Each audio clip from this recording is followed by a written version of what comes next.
welcome to the Spot Real Talk. My name is Tiara. I'm Tiffany. Hey, and I'm Ron.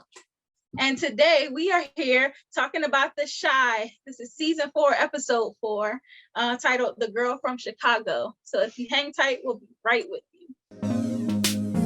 Baby, I know where the last one burned you. Know that ain't cool. Wanna show you how I'm nothing like him. Swear that's the truth. So you can't trust.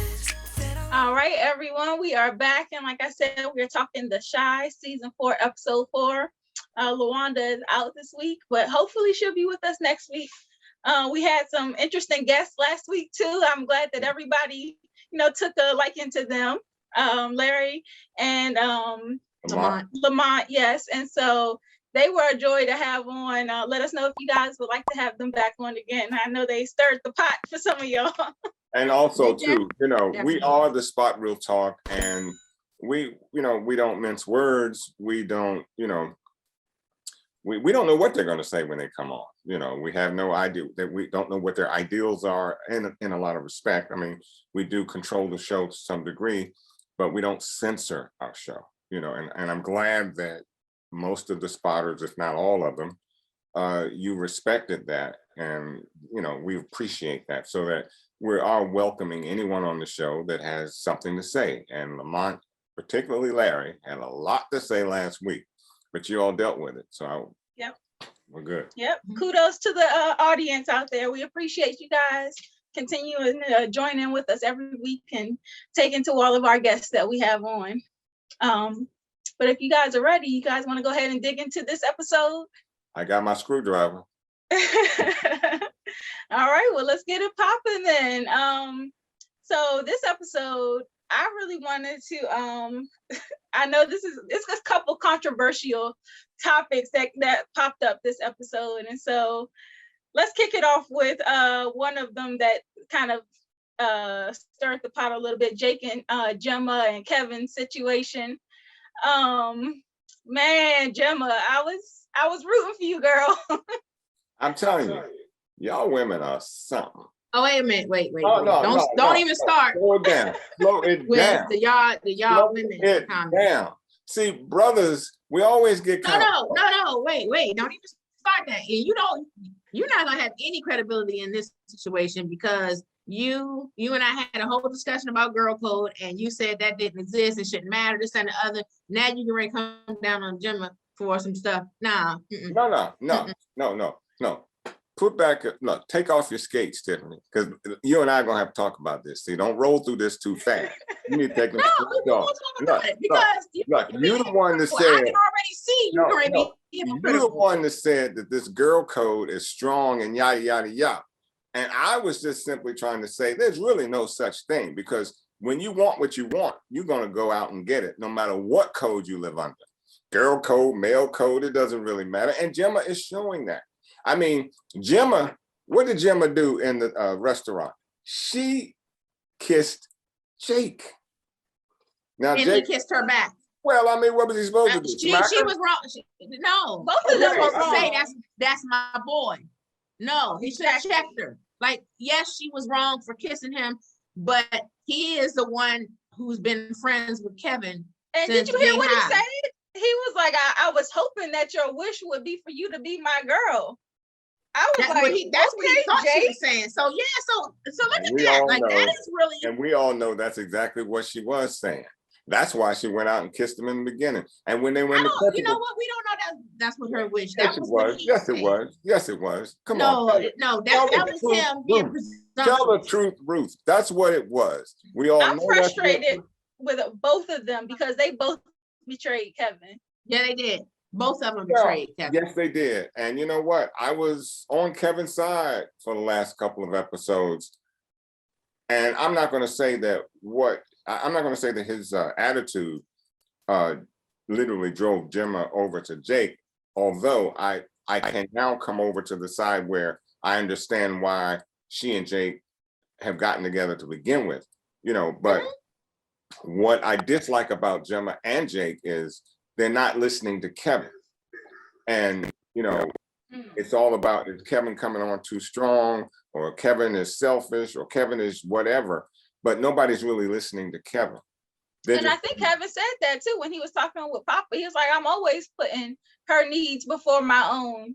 And he was basically saying, like, the whole situation that occurred earlier in the episode where he went to the therapist with his family and he was begging for more freedom. And so he was really doing his best not to ruin that for himself. And so they were like pushing him to do something that he knew would get him in trouble. And it ain't even been a few days yet, and they would have already snatched his freedom back because he out here wilding at school. And that movement that Gemma, so haphazardly put together, look what happened. Yeah, because the whole class flaked. Everybody that was supposed to be participating, only the one other girl showed, and so it just was a complete flake. And I guess by pulling the fire alarm, they thought, well, we gonna get our way one way or another. Well, that was Jake being Jake. But because pulling the fire alarm isn't necessarily giving you what you want. I think it would have been more a better scene had he pulled the fire alarm, and as they were coming out, you gather them together and you start talking about this whole point that you were trying to do from day, from point one, which is have this outdoor, skip school, have a meeting on Black Lives Matter. They didn't do that. They just ran and went out and got something to eat. Another thing, Gemma said she never had a fish sandwich before. Well, didn't you hear Kevin say, little rich girl? Like, hey, some of the things that Kevin said was correct. Like the consequences. Like I get she want to be Sister Soldier. Like she had a little beret on and everything. Like she's Black Panther. And I was with her. Like I like her spirit and I appreciate what she's trying to do.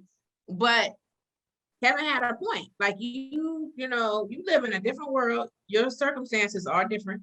Yeah. Her circumstances comes from an affluent family. She's privileged. So look, she hadn't even had a fish sandwich. Like that said a lot. That told me a lot when she said that. I did not know that a fish sandwich was a poor man's meal. I'm sorry, because I do love my fish sandwich. Right. I don't think it is, but hey. But it told me a lot when she said she had it. Okay, well, hey, but I think what it shows, and I'm almost glad that it does, it shows that movements don't happen in a minute.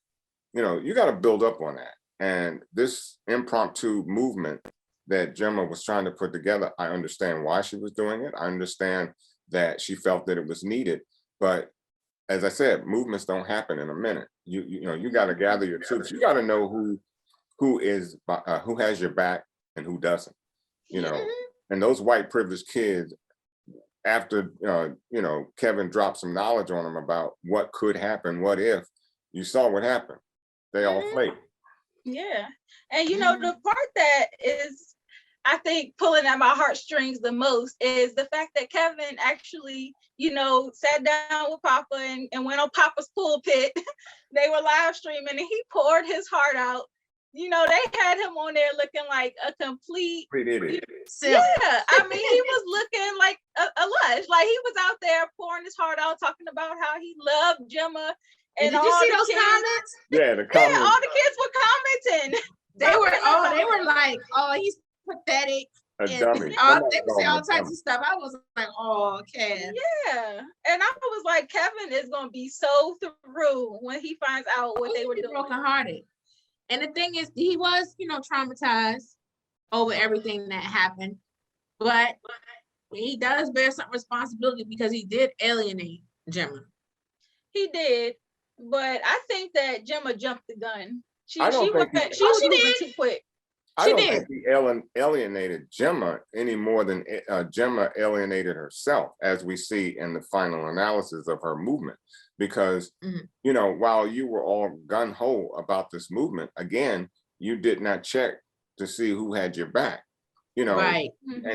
And I think what Kevin he could have said it differently, and he should have done so. But what he should have done was checked her in the very beginning and saying, hey, slow this roll. You can't just go out and do this because there are other things you have to consider. And Kevin made a very valid point when he said, well, what good is my trying to get my freedom? And then all of a sudden we do this and then my freedom is taken away. How am I going to be any good to you? And that's a very valid point. It would be something to me that he would have to sit down with his mom and say, hey, look, this is what I'm going to do. she may not agree with it, but at least she understands, she would understand. And, you know, I would think that it would come off a lot easier for him than to just earn your freedom, then go out and get kicked out from school and then get your freedom taken away. And I think that's what he was really trying to say to Gemma, but Gemma wasn't listening because, as you said, she comes from a different side of the track than Kevin. Well, when I say alienate her, I meant from the sense that he was ignoring her calls and things, and he was sending her the voicemail. That's what I mean. I'm not talking about on particularly on an issue. I mean, just when she was trying to reach out, period. He was not taking her calls. He was sending her the voicemail and things like that. And we know why. We know he was traumatized and things, PTSD. But there still needs to be some communication because you got to understand how, you know, how women are, you know. Yeah, but women got to understand how men are when that happens. I mean, when that happens, you got to be there for him. And I don't necessarily mean with a phone call, because just as you said, he was traumatized. He was going through some things.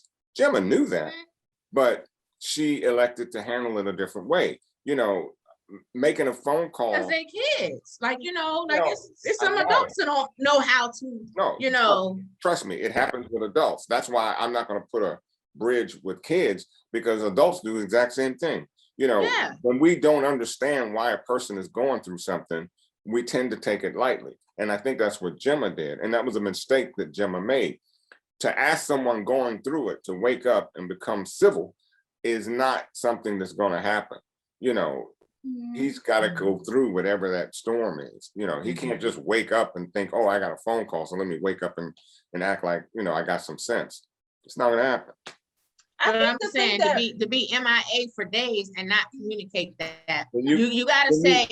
They did kind of talk at school, so it's not like he was completely MIA. Correct. And you go to his house. Hey, knock on his door. Boom, boom, boom. Hey, I need to talk to you. I need to find out what's going on. Where's your heart? Where's your head? Right. That's right.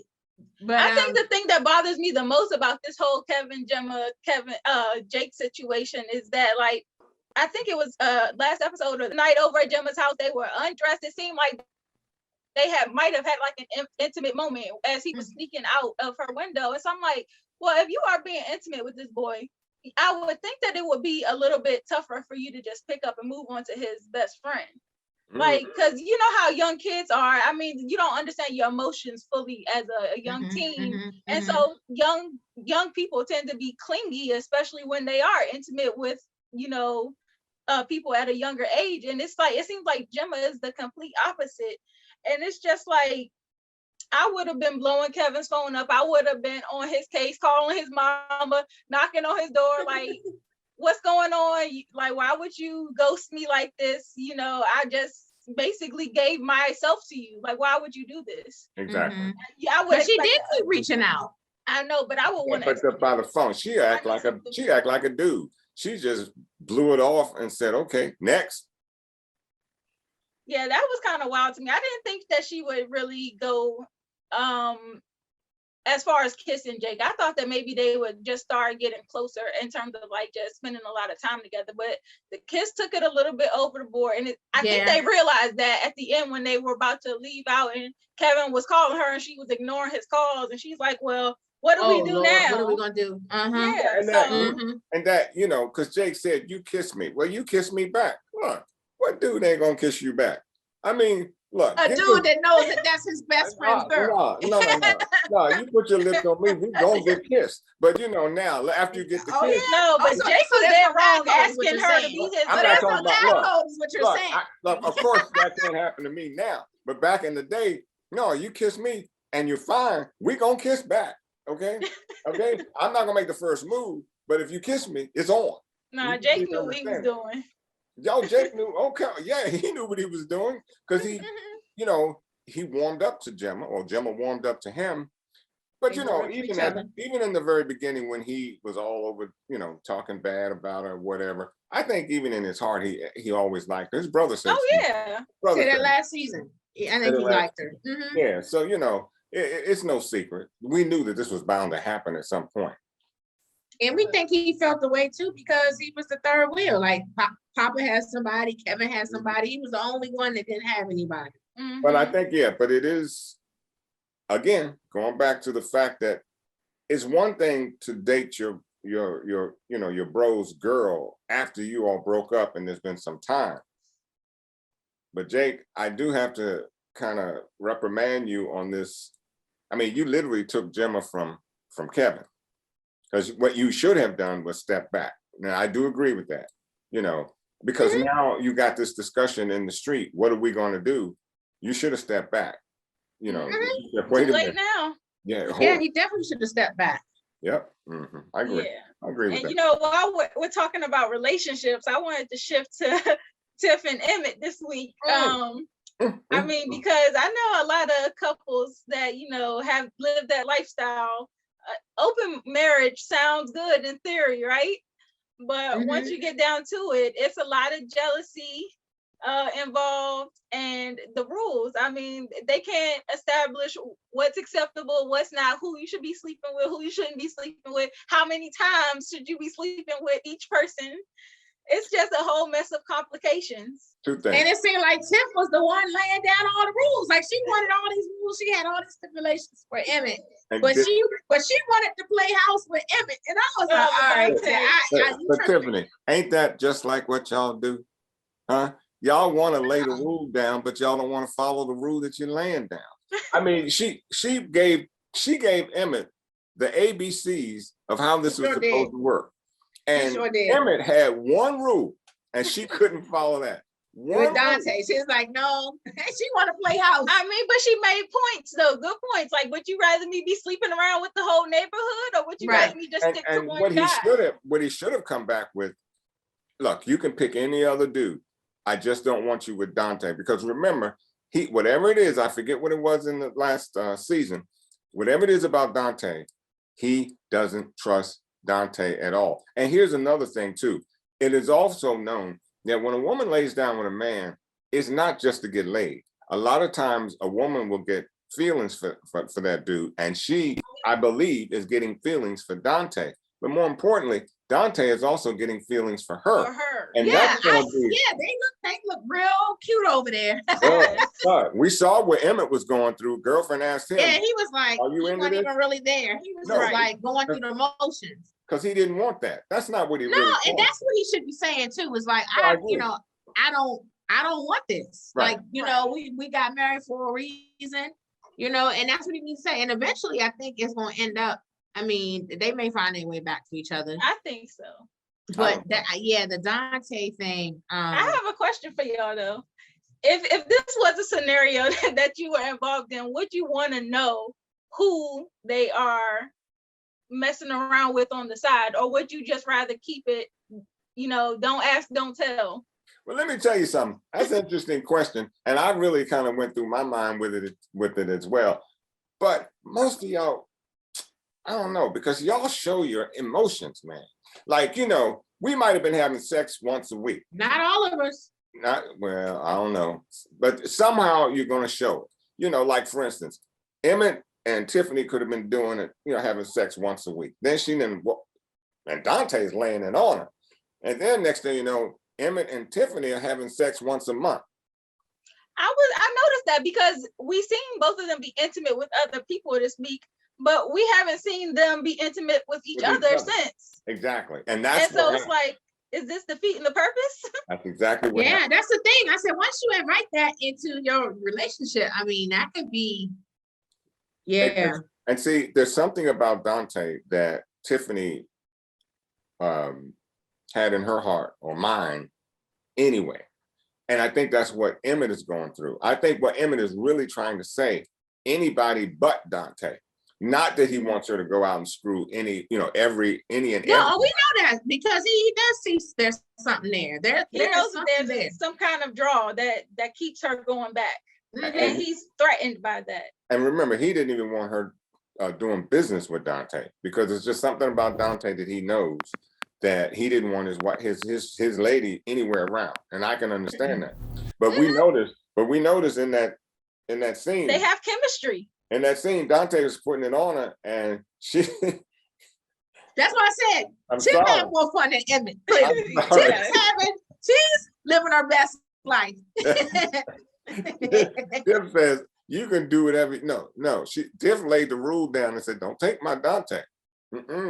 Don't take my Dante. Dante is doing it. He got me on my back." Listen, my namesake is living her best life.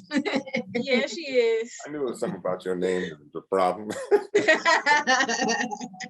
And while they might be a little disconnected right now, I think at the ending, you know, after Emmett found out what was going on with Jada, and he kind of cried to her in her lap, I think that's going to be a turning point for them.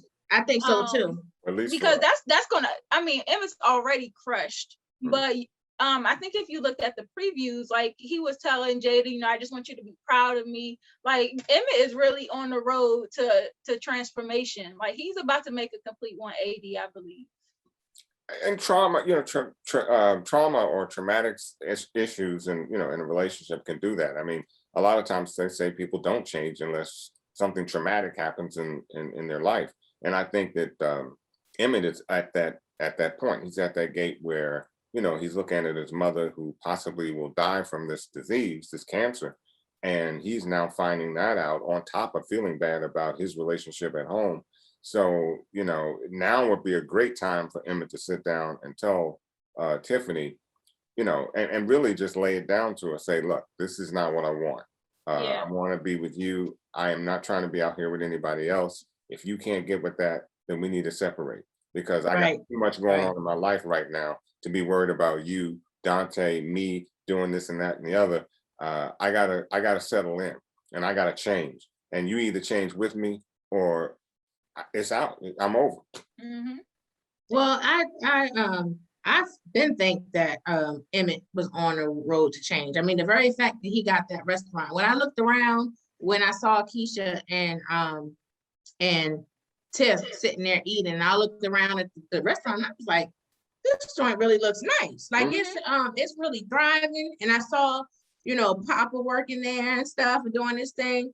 And I was like, go ahead, Emmett. So he, you know, I think it speaks to some of the things that, you know, Larry was saying last week when he was saying like how a lot of the Black males are like. When I look at Emmett, I was like, I don't see that, because I see where he started and where he is now, and where he you know, even the fact that he even came forward to tell the truth about what happened with he and Dom showed a lot of growth too, and the fact that he even had a conscience. So that's why I was saying, I was like, that's one point I didn't agree with. I think it all started with Sonny. I mean, because Sonny was kind of like a father figure to him, and even though he did Sonny dirty, he took some lessons from that.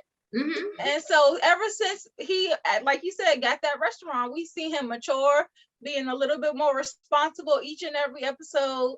Like you said, giving the young people in the community jobs and opportunities. It's just in his love life, on his relationship side, that he has. It's messy. It's gonna be messy because look what that is. You know, and stuff too. Some things you can't escape. Yeah, so the apple doesn't fall too far from the tree, but he is trying to turn a corner. Yeah, but you can't mix business and love and relationships. You know, they just. Oh, you talking with the Dom situation? Yeah. The Dom. Oh yeah, that was clearly a mistake. When it happened, I was like, oh. Yeah, no good was gonna come from that right. At all. Exactly. Yeah, and I really do hope that they can move forward with that. I wanted to shift a little bit and talk about Keisha now. I know, but because before you do, because they mentioned it in today's show, tonight's show. The elephant in the room to me is how'd they get that house? I mean, they just went from wherever to this apartment. Yeah, and now they're in this nice place. Oh, you're talking about Emmett and Tiff? No, I'm talking about Dre and Nina. Yeah, Dre and Nina. Yeah, they got a new house too. Yeah, and I'm like, well, where'd this come from? Well, they both working because. Yeah, I'm saying it's just that it just happened, and then you know Keisha happened to mention it today that they had just moved, and I'm like, you know, I've been trying. I mean, they're probably progressing at the job because Dre is a counselor, and what's Nina? I forgot Nina's job, but she's working.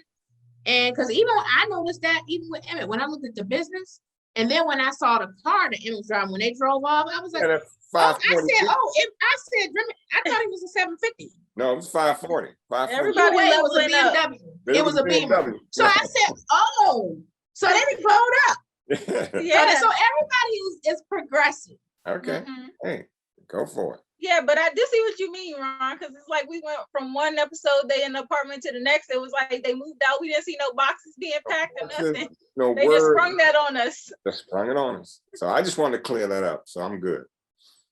But yeah, this whole Keisha situation, I thought it was a touching moment in the episode as her and what's her name, Octavia, Maybe. they were bonding, especially as she went into her job and she was noticing what she does with the I guess the city development and the buildings that she has drawn out. And she was kind of asking her, like, well, what kind of building would I be in? The answer was just so sweet. Like, you've weathered all the storms, you've survived, you're a survivor, you are sturdy, built tough. And so I knew right then and there she was gonna pick her. Yeah, because even though she is single, I mean, it's not ideal. She wants her child in a 2-parent household.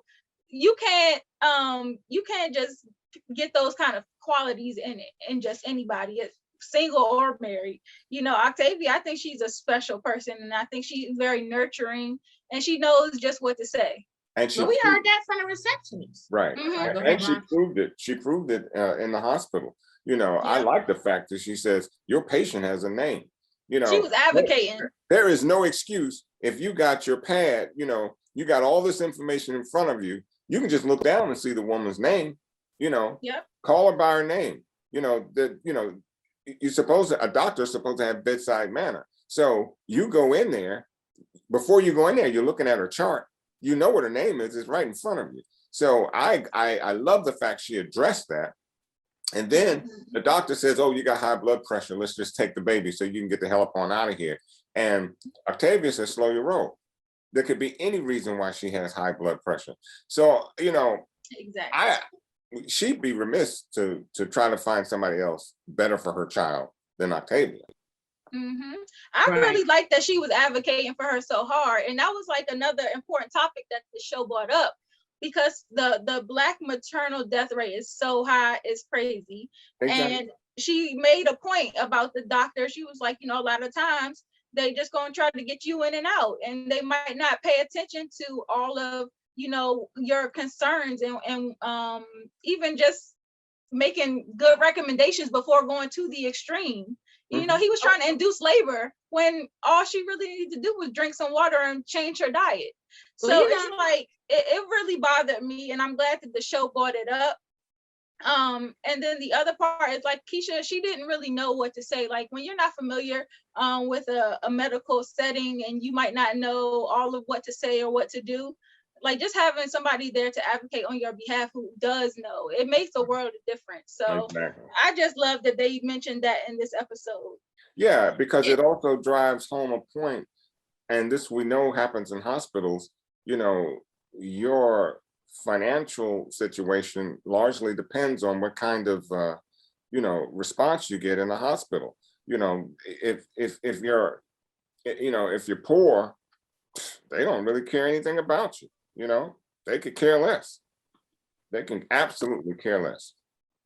So I'm glad that was brought up, and it was brought up in such a fashion that you can clearly see the difference of how they treated Octavia and how they treated Keisha. Yeah, and plus, I mean, it's different with a lot of times with the doctors when they are treating Black patients.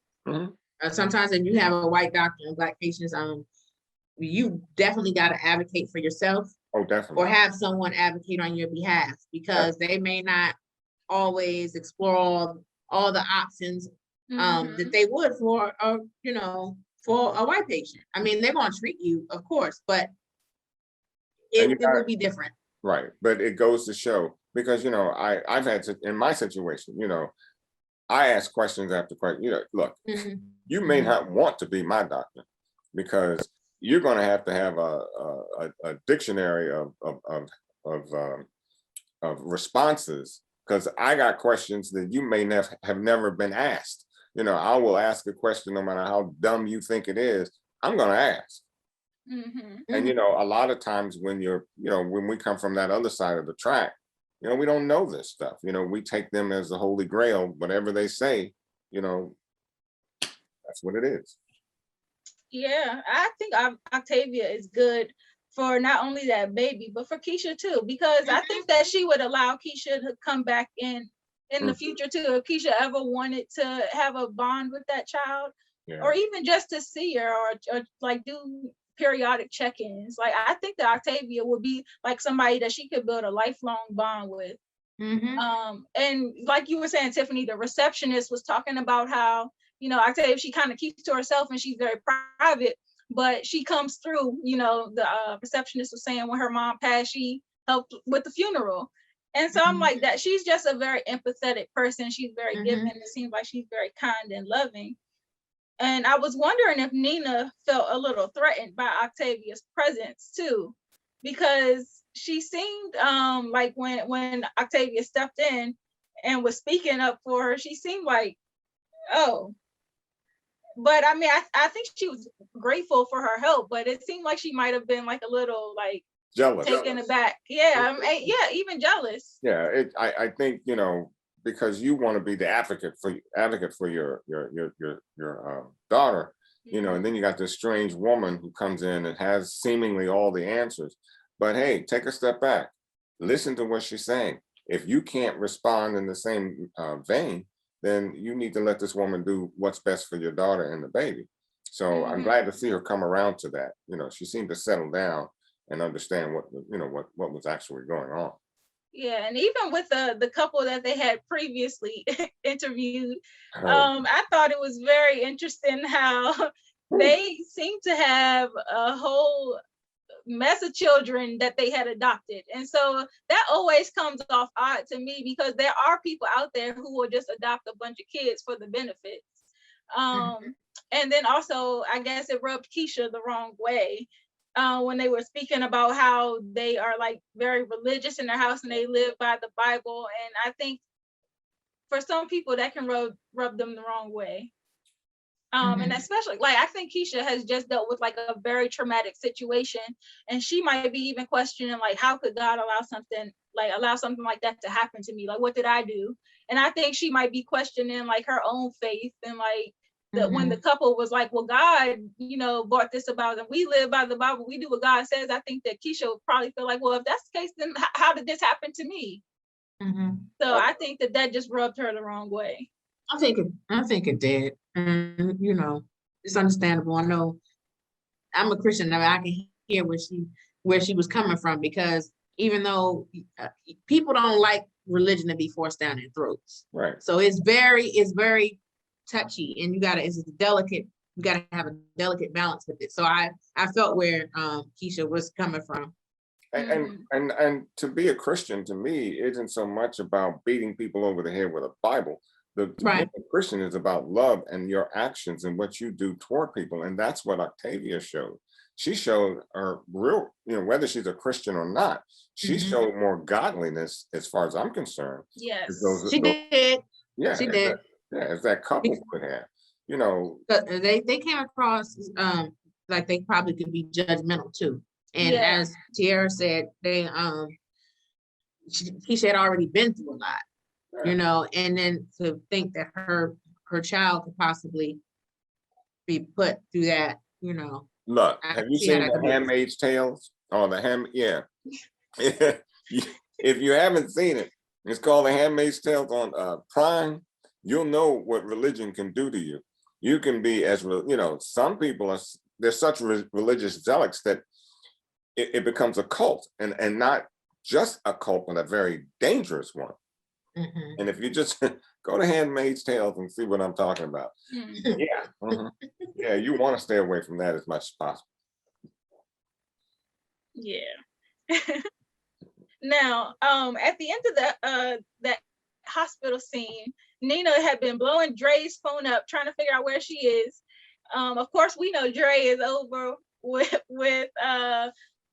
Jada at the hospital with her, caring for her situation.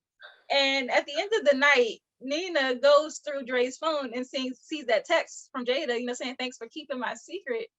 Our And I'm secret. like, Even our secret. Our secret. Our secret. You're right. I was like, I told you there was gonna be a problem. Always. I told you last week it's gonna be a problem. That's why I was saying I didn't agree with when I said all of the relationships are flawed, and not everybody's relationship is perfect. So and the communication, like I understand Dre not wanting to betray Jada's trust, but that's a major situation. Like I really would rather her just like she had to come out and tell Emmett. And it was very rough for Emmett to walk in and see her with Suede. And, of course, Emmett's judging, but she's hurled over the toilet. Like, that was a very, personal moment. Like, that's the time where you need the people closest to you. Yes. I would think that Jada will want her good friend there, I don't know. I guess it's just tough when you have such a big bomb to drop on people. You don't necessarily want to scare them or make them worry about you or be a burden. But she said she wanted to tell Emmett first, so I think she was eventually, after she made had the conversation with Emmett, then she probably was gonna say, "Okay, Dre, now you can tell him," because she was just so fearful that Emmett was gonna find out from somebody. Because Keisha and Emmett were cool. She thought that Keisha was going to drop the bomb to Emmett, and Emmett find out before she give her a chance to. And I think, she should have told Emmett, which she did, but I think she needed time to process it first. I think ultimately, I just really hope that this doesn't, I hope Nina doesn't go off the deep end with this, because Jada's already going through a lot, and I don't want it to ruin their friendship. But I think for, as far as Dre is concerned, I would have said something to the effect, if I can't tell my wife, then I don't need to know myself. You got to understand, you're putting me between a rock and a hard place. Because, I can't be out here with you all the time and not let my wife know what I'm doing. That's going to cause a problem in the house. So let me control Nina, but I got to say something. I'm not going to go through this, this situation, because as you said, I mean, it's at a point now, they were already having, relationship problems. You've compounded that problem with Nina, because now, with Jada, because now Nina is sitting there thinking, what the hell they got going on over there? Right. And you already know that Dre and Jada have been cool for a while. Right. So it's not shady. It's not unbelievable, right? No, it's not. It's quite real. Yeah, I just, like I said, I hope it don't ruin things. I hope things don't get too far before the truth come out. I think we're already there. I think we're already, because Nina's going to get angry anyway, because once you do tell her, she's going to say, what, you didn't trust me enough to tell me? It's going to be a problem either way. It's going to be a problem, right. Yeah, I guess, but when somebody is going through something that's serious, you have to let go of, don't make yourself the center of it. Like, you really have to be very selfless and say, this is not about me. That's true. Yeah. That's true. And that's all Jada has to really say is listen, I found out, I needed time to process it first before she was there for me. But I think it's going to be some drama first, though. Yeah, for sure. Now, the other part of this episode that we didn't get to touch on yet, Imani and Trig and this whole situation with Nook and this girl Trinity. Of course, we know Imani was pressuring Trig to do something last week, and he did not do anything. So she took matters into her own hands this week, met up with Trinity at the store, gave her a phone, which of course Nook has confiscated. And we find out at the end that Trinity was actually found dead. And, Nook and Trig had that confrontation, but I mean, it wasn't very clear if anything became of that. So it was kind of, pointless a little bit, besides the fact that he got the burner phone back from her and he found out that she had died. But I guess the larger conversation is about that domestic not even domestic violence, because it seemed like it was more of trafficking, because it was a trap house with a bunch of women that were forcibly kind of being held there. Mm-hmm. What did Imani want Trig to do in the first place? I mean, what are you asking Trig to do? You don't control this dude. And not just Trig, she wanted the community to, because now that they But you don't have a community. Tracy. You don't have a community force. So, and that's what we were saying in before. You know, it's not like you got a community police force. And even if you did, where are you going to put him? You know, you'd have to kill this dude straight up. And I think the mere fact that Trig went and said something to him, he just wasted the young lady. He probably just went ahead and killed her. You know, and so unfortunately, I blame Imani because you were too hot-headed and you were so willing to help. Got you. I love that idea, but you didn't think it through.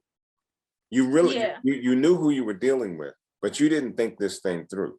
If you were really going to help that girl, you should have found a way to get her out of there that night, that day, away from that whole place, not sending her back with a burner, because now when he finds that burner, it's all over. I mean, think about it. I mean, what would they you know? What was that burner for? It had bad intentions written all over it, because you know he could have thought that burner was for the police, from the police, anything. Well, yeah, and I think that it's like, I get that Imani wanted to help and she went to Tracy and she was trying to get her organization involved and trying to say, you know, like, can y'all do something? And Tracy was like, well, we've tried. We've basically gone through and gotten the police involved, or at least tried to previously, but nothing really has become of it. So it's kind of like that whole situation is like, what can we do? And I think that Imani's just so passionate about it and she wants change like right now, that she's not realizing that by sending harm can be done and good. So it really has to be very strategic. Mm-hmm. I'm willing to bet that Imani's backstory, I sense that she probably has been in a situation like that before. There's a reason why she's so passionate. Yep, I agree. Because it's like she went above and beyond to try to help. And so it's like something telling me that she can relate strongly. Yes.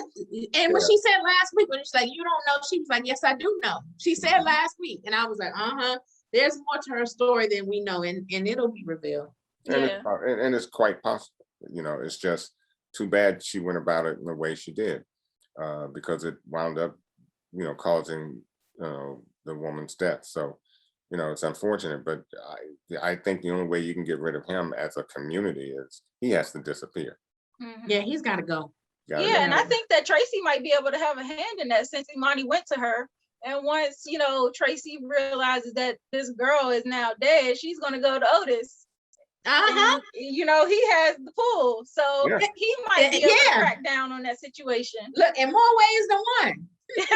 Really though, because the way he had Tracy linger, I mean, I was like, she spent the night. He didn't source a wardrobe for her. I'm like, she came downstairs and Roz is at the table, just like, I'm like, this can't it's a throuple.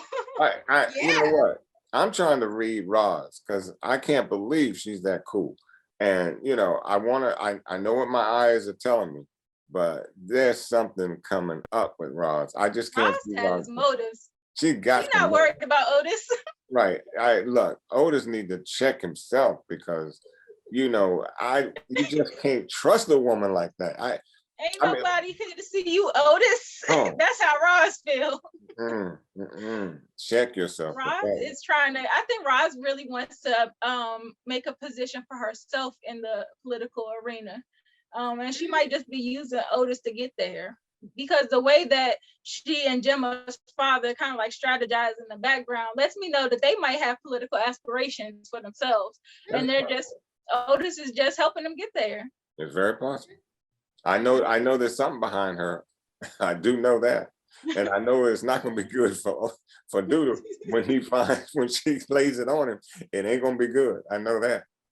And you hear Roz was saying that people were outside of Otis's his high rise, basically protesting. The police were. The Blue Lives Matter. Police, right? Yeah. So I was like, they really upset their base. Yeah. You know, they pulled up to the house.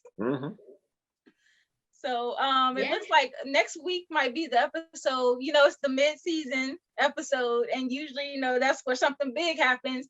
And it looks like next week we're gonna find out, what happened, because the first episode showed us all of these events that led up to Otis's being shot.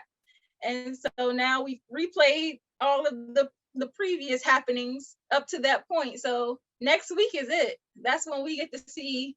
It looks like Keisha might be giving birth. Otis is at the ball and this big ceremony.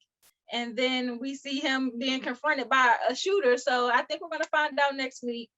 And Kevin is also seen running out of that same event. So I'm wondering if Kevin is also going to find out next week about Jemma and Jake. Maybe. Yeah. Do you guys have any predictions? Other than Kevin's about to get his heart broken. Heartbreak Hotel. Yeah. Yeah, it's gonna be. I think we said it along the way, like even with Nina and Dre, like there's, that's trouble, big trouble in Little China there. And yeah. Yeah, it's enough said, but I think Emmett is gonna come to he's gonna have a come to Jesus moment with Tiffany. And I'm not giving up on Tiffany. I think that once he really reveals himself to her and how he's feeling, I think she can go along with it. I just don't know. I think Dante is too far in there. Yeah, I haven't. She feels for him, but she says she still loves Emmett. I think Dante is getting emotionally attached to Tiffany as well. Oh, they were definitely playing house. Yeah. And I think that this situation with Jada is going to cause Emmett and Tiffany to get closer. And the second that Tiffany pulls away from Dante, he's going to have a problem with that. And him and Emmett are going to be battling it out over Tiffany. Yeah, it's going to be a problem. And something, I don't know, maybe I'm reading too much. Did we get the sense that Dante could be a little dangerous too? Oh yeah, first met him. So that's what I'm saying. I think that this could really be no, and that was Emmett's point all along, that Dante can be dangerous. Yes. That's what I thought. Yeah, and that's I think that was Emmett's whole point with her even doing business with Dante. Dante can be extremely dangerous. And now he's in a situation where Dante has his lady and, he got his girl. And I don't know, what would you do? I mean, what can you do? I think when she tries to cut it off, it's going to be a problem. It's going to be a problem. That's exactly what I'm saying. And if she doesn't cut it off, it's going to be a problem. Well, yeah, I mean, it's less of a problem on Emmett's side because they've already agreed to it. So if she continues on with him, it's like he's at the point of confronting Dante. He could get there. I do agree, but I think it'll be more of an issue for Dante to realize that, like, okay, you were not serious about pursuing nothing with me. You were just getting your revenge. No. So I think he's attached, and the way he came up behind her and hugged her from behind, I'm like, he should have been clear that her intention wasn't to do, because she was still, when I was looking at her being booed up with him, she was still wearing her wedding ring and everything. So I don't think she made any promises to Dante. You don't have to. She probably didn't. I was gonna say he's gonna take it upon himself. He's a thug. He don't care about no wedding ring and all that crap. He don't care. He wants what he wants, and that's just the way it's gonna be. And he been wanting her. So the fact that he finally got a piece, he's like, I'm not trying to end this so quick. Well, I liked this episode. I enjoyed it. I did too. Guys that are viewing, please make sure that you like the video and subscribe to our channel as well, and click the notification bell so that you get alerted when we post. And yeah, I'm very interested in seeing what you guys have to say about this one and any predictions that you have for next week, as it is episode 5 of this season. So something's going down, something big. So I'm looking forward to it. And hopefully we'll have LaWanda back with us next week as well, so she can chime in on her thoughts, as she's hasn't had a chance to get out her thoughts in a couple episodes. So I want to know what she's thinking as well. Okay. Do you guys have anything before we close out? I think we've done enough. Not enough Okay. damage for the day. All right. Well, be sure to follow us online at The Spot Real Talk on Instagram, Twitter, and Facebook. And join us back next week as we come back and talk to Shy again. Season 4, episode 5. So thank you guys for watching and have a good night. Good night. Bye. The sun is going down now. Been at it for a while, and I have had enough of this. I doubt that we can solve it. Been trying for so long, and I just can't ignore that it won't ever be the same.